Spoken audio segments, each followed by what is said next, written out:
Good morning मु चिंतन आपन स्वागत करुच्ची आज एक नुआ वीडियो रे। तो आज आम बाहरी बुली जावाक बालाजी मंदिर जोटा कि पुणे रे अवस्थित। आम रोचु जो जगार से 50 किलोमीटर होची। तो आम बर्तमान बस रे जीवु अपेक्षा करछु बस को। तो बहुत दिन है वीडियो करि पारनी कहीं बहुत कम व्यस्त रही जाउची सेति वीडियो भलसे आसी पारनी। तो जी भी फ्री टाइम मिलूँ तो मुझे वीडियो बनै दूँगी। तो चलतु जीवा एवं से मंदिर टी बुली देखा। तो जाऊँच आम सांग उमेश तो तार मोर आम मिसिकी जाऊँ बर्तमान बुलवा से मंदिर। तो चलतु जीवा एवं बहुत सारा एंजॉय करवा।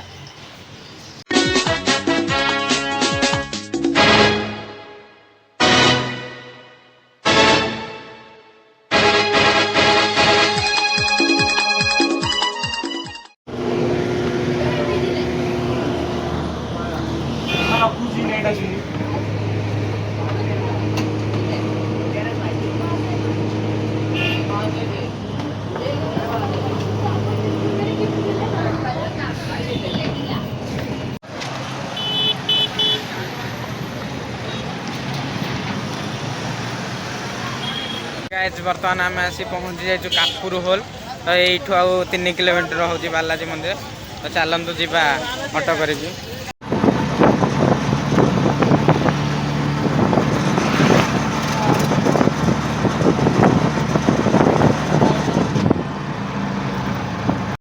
बर्तमान आम एंट्री करुचु मंदिर गेट रे। तो चलतु जीवा भीतर को। तो ये हूँ मंदिर गेट जोड़ा बालाजी मंदिर। तो आम बर्तमान जाऊँ से मंदिर भीतर को। तो चलतु जीवा एवं देखा। तो आगू कौन हो तो देखु।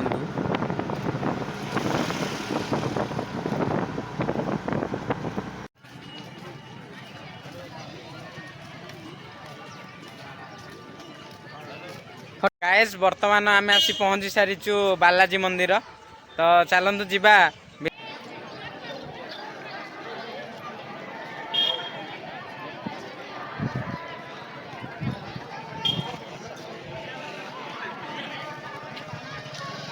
तो गाइस बर्तमान आम 3 घंटार जर्नी पर आम पुणे ठारू 50 किलोमीटर दूर अवस्थित थिबा बालाजी मंदिर आसी पहुँची सारीचु। तो आम भीतर आसिकी सबकि दर्शन कलु एवं एठी मोबाइल किसी आलाउ ना। तो भलसे आम वीडियो करनु भीतर किसी भी। तो बाहर वीडियो किसी करचु। तो चलतु जीवा एठी कौन अन्न प्रसाद दिया होची। तो चलतु जीवा एवं से अन्न प्रसाद किसी ग्रहण करके आसीबा एवं बुलिबा। बर्तमान आपन देखिपारुथिबे एटा होची मंदिरर एंट्रांस। तो यहीपटे सब भक्त माने मंदिर भीतर को एंट्री करती।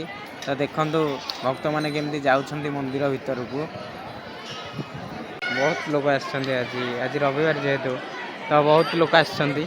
एटा होची मंदिर देखंतु केते सुंदर मंदिर जहा कि साउथ इंडियन स्टाइल रे बना हेची। देखंतु ये होछंती बालाजी जे स्वयं विष्णु अवतार। आंकु मध्य वेंकटेश्वर बोली कहा जाई थाए। तो बाहर देखंतु भीतर एमती किछि व्यू अछि। तो भीतर आमे वीडियो किछि करि पारनु जेहेतु मोबाइल भीतर किछि अलाउ नाही। तो मंदिर बाहर एमती किछि व्यू अछि। तो देखंतु वर्तमान बहुत भक्त माने आज मंदिर को बुलिया को आछंती।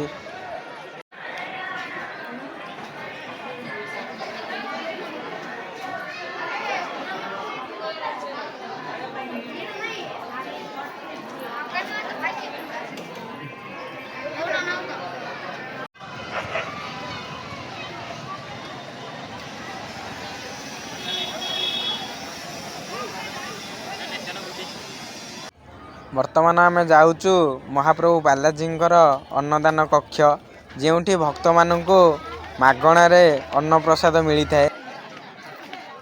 वर्तमान आपड़ देखिपे बालाजी मंदिर चतुर्पार्श्व गढ़ी उठी छोट छोट गाँ।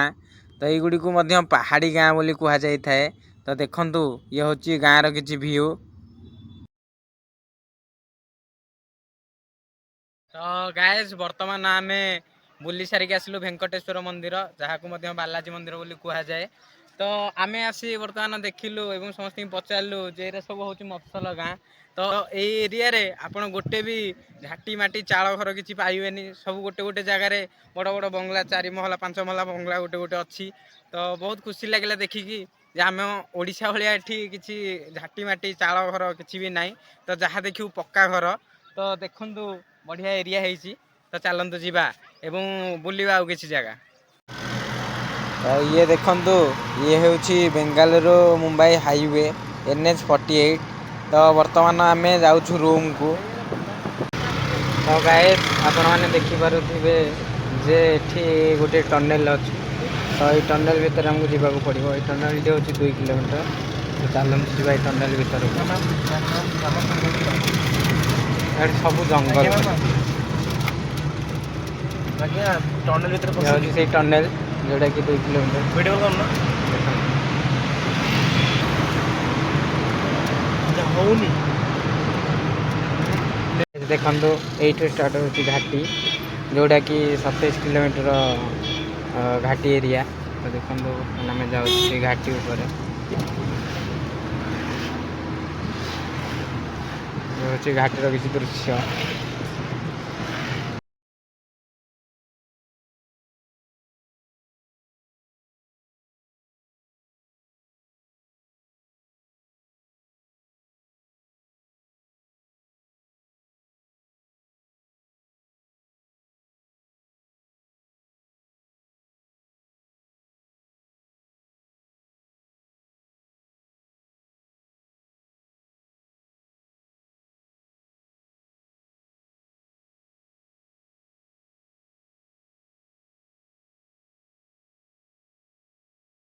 ଆସିକି ପୁନେରେ ପହଞ୍ଚିଗଲୁ। ତ ଦେଖନ୍ତୁ ଇଏ ହେଉଛି କାତରାଜ ବସ୍ ଷ୍ଟପ୍। ତ ଏଇଠୁ ଆମକୁ ଯିବାକୁ ପଡ଼ିବ 30 କିଲୋମିଟର ଆମ ରୁମ୍। ତ ଚାଲନ୍ତୁ ଯିବା।